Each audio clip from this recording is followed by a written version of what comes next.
Welcome back to the channel. I'm Nick. Today we're going to work on getting some crown molding up here on the ceiling, and we're also going to case out that window back there. My helper Koty just got done vacuuming that window seal out and breaking off the shims that were on there. I didn't really get any footage of it, but yesterday we waterproofed the shower. I just used a Koty membrane on the floor and then the Koty banding in the corners and things like that. So the shower's waterproofed. We just got to float the walls out a little bit with some mortar and it'll be ready for tile next week. But for today, let's get some trim up. We're getting our trim built out for this window. We already cut the two side pieces, 28 1/4.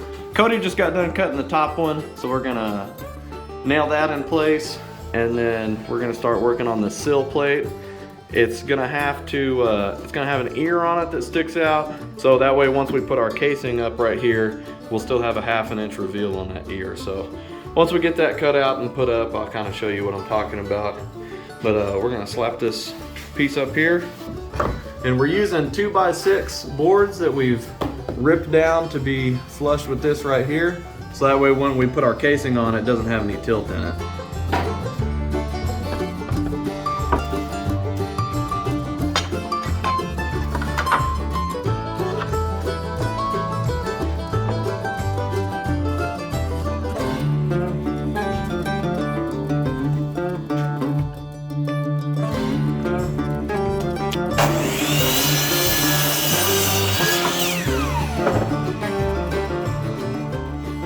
Okay, so what we're gonna do is notch out this sill plate right here, and once it's notched out, it'll sit flush in here between these two boards, and then we'll have 2 3/4 inch overhang on each side. So we're gonna go cut these notches out and see how it fits.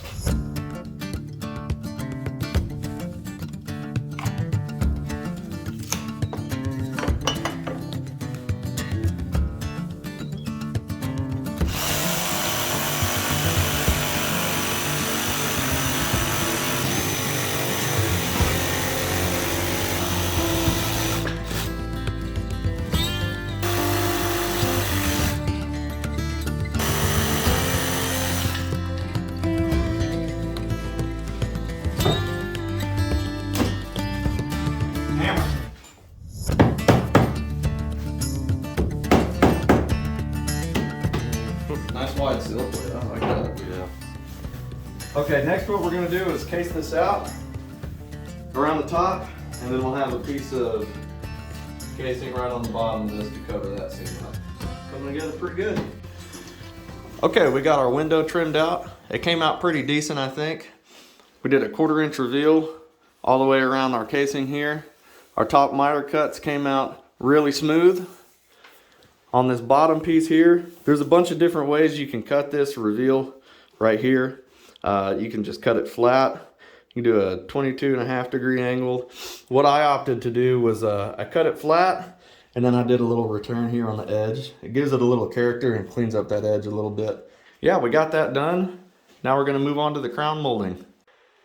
Okay, we got our first piece of crown up. The customer bought these little decorative blocks that we can just butt the crown up to. Which is pretty nice. It gives it a little bit of character, and we can just butt the crown up against it and we don't have to mess around with that crown cut. We do have to do a couple of crown cuts right here, so 22 1/2 on each side, but it's not that bad. You just set your crown on your miter saw, set it to 22 1/2 degrees, and pretty much cuts itself. We're gonna do another one of those decorative blocks right there, and then on the ends where the crown comes up to the shower, we're just gonna do a return back to the wall. Kind of similar how we did this. So we got this little block. We're gonna screw this up in that corner so we have somewhere to attach our decorative corner piece to. And then we're gonna measure for this long piece of crown and get it up there.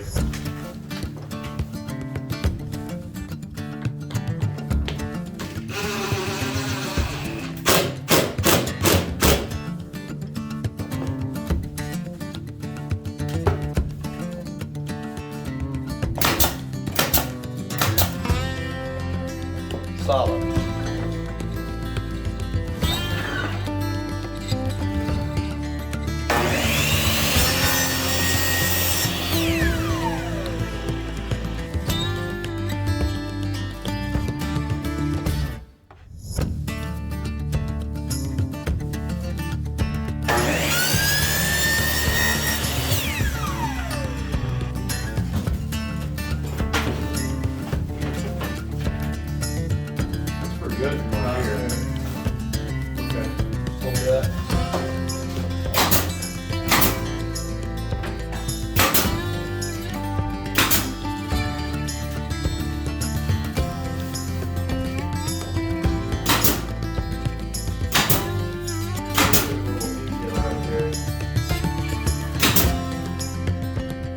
our crown up.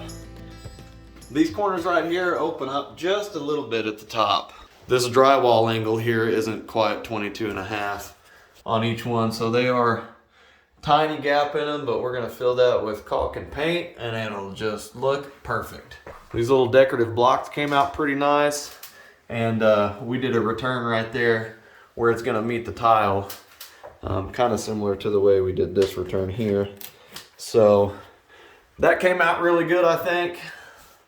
The only thing we have left is that piece over there, but we do not have enough crown molding to do that, so we'll have to get some more crown molding, come back, do that a different day. I think we're gonna go get some lunch, and then when we get back from lunch, I think we're gonna pour some self-leveling underlayment on this floor. That way we can get ready to start setting fixtures.